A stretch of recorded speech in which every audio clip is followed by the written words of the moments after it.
Alright, welcome third graders. Week 5, day 4. We're going to move along here. Looks like I'm still having issues with the memory on my phone. So once again, I have to record this twice. So the paper is the front of the bell works a little goofy. So week 5, day 4. Let's just go through this. So the I needs to be capitalized. No is misspelled, should be K-N-O-W. T needs to have a lowercase t in it.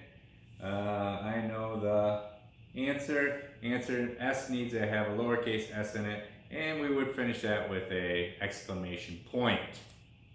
And here's your cursive.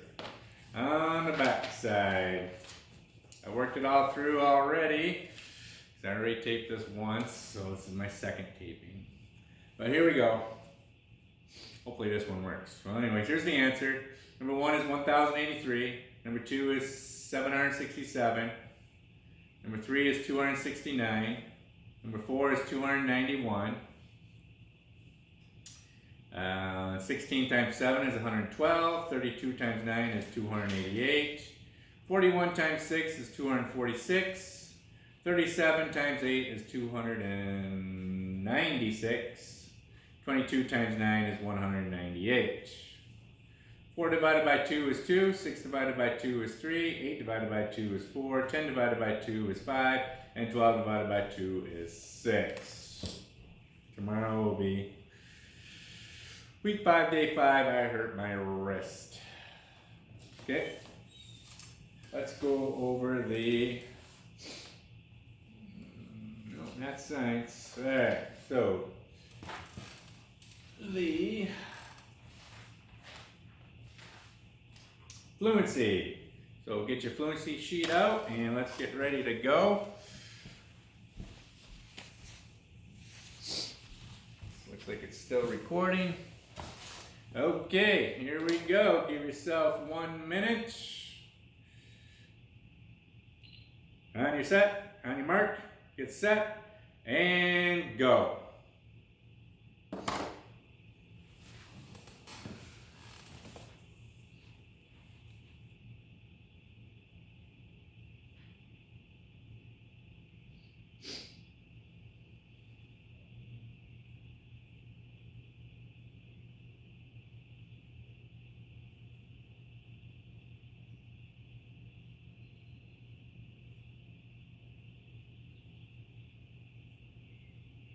All right, 30 seconds.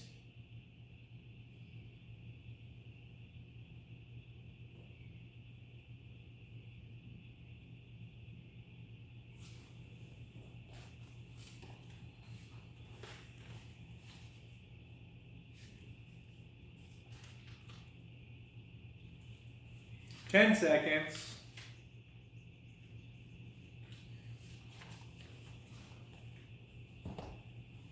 And stop.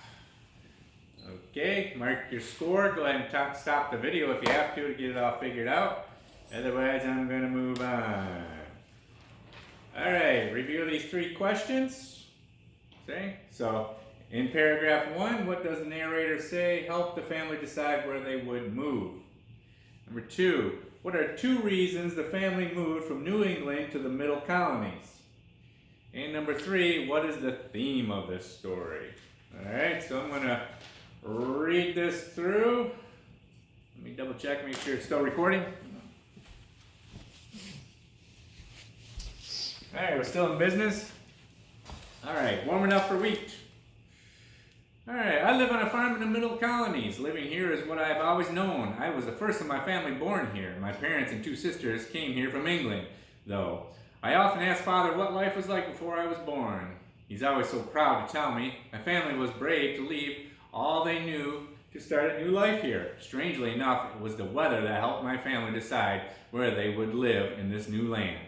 My father likes adventure. Mother says that if he isn't exploring, Father is at 6s and 7s and he doesn't know what to do with himself. So when my Uncle Charles moved to New England, Father knew it was time for a change too. Moving to New England would mean adventure and a new life. When my family came to New England, they lived with Uncle Charles for a few months. Uncle Charles had become a fisherman in New England. Since it was so cold in the winter, it was hard to have a farm. Many people there were fishermen because it was more reliable for them to fish than to grow food. They could trade the fish for other food. Trying to grow crops in the rocky soil that was covered in snow for months at a time was difficult. Father tried his hand at fishing, but he wasn't much of a success. He found that he didn't like being on the boat. He must not have had sea legs. The more he thought about it, the more he knew he wanted to be a farmer. He had heard people from the middle colonies speak of their farms. It sounded like the life he had dreamt of. After sleeping on it and giving it a lot of thought, my parents bought a farm in the middle colonies. The middle colonies had a warmer climate than in New England because of the mild weather. Farming was less difficult for the next 3 years. They grew grains on the farm. In fact, the middle colonies are called the breadbasket. That is because of all the grains grown here. Having a successful grain farm north in New England would not have been possible. Thanks to the warmer weather farther south, my family had found the life they wanted. The farm did quite well. My mother even opened a bakery in town. Not long after that, I was born. I've been helping on the farm and in the bakery ever since I can remember. The weather sure had an effect on where my family decided to live. We couldn't have had the same life farther north. My family found adventure, a new home, and a family business. Our life is the best life I can think of. It takes the cake. I know my parents made the right choice. All right, so answer those questions, have fun with it, do the best you can. All right. And on to the cursive. So, go ahead and get your cursive sheet out when I get this queued up.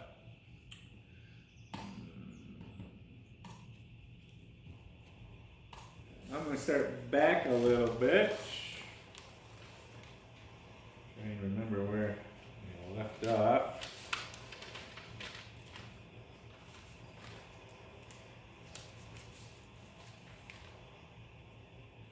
All right, I'll start here.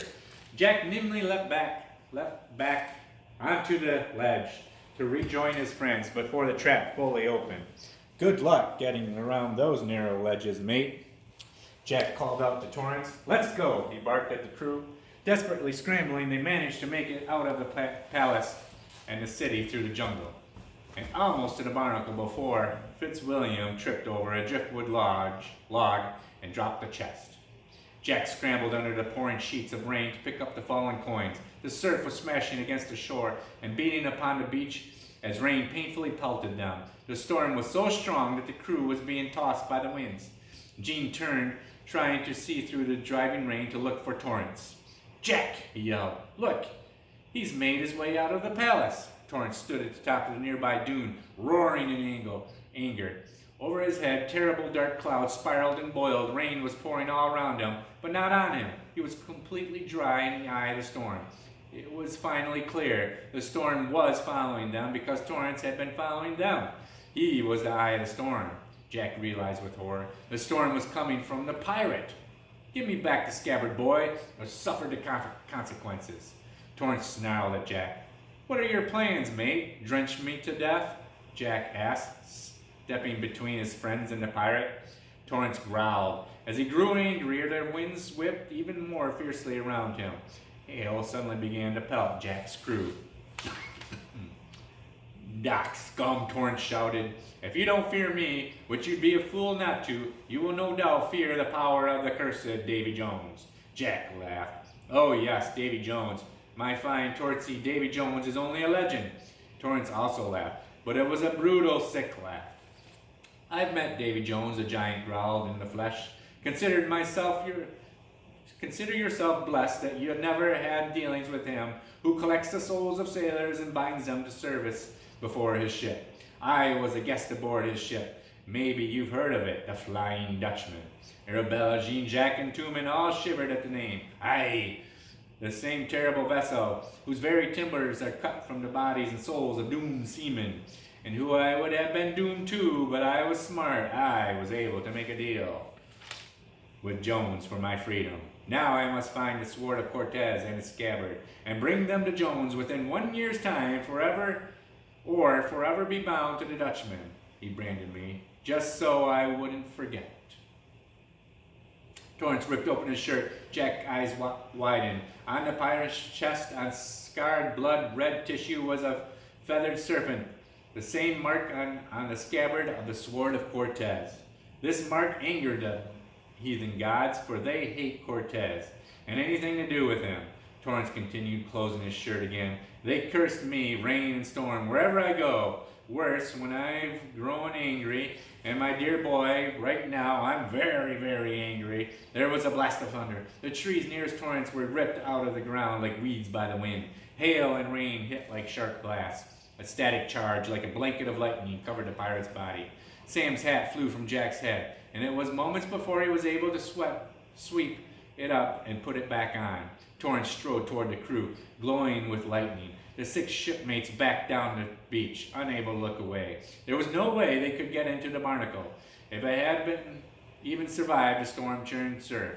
Behind them, the waves were the color of mud, crashing like a barrage of cannonballs upon the shore. Wind whipped a stinging, salty spray onto the crew. Burning badly scraped and bruised skin. Jack had to keep blinking to be able to see it all. Torrance continued to move forward, and the crew kept retreating. The pirate was going to force them into the stormy ocean. He was going to drown them. Alright, we'll stop there. Alright, tomorrow's Friday. Make sure you're studying spelling words and be ready for the spelling test.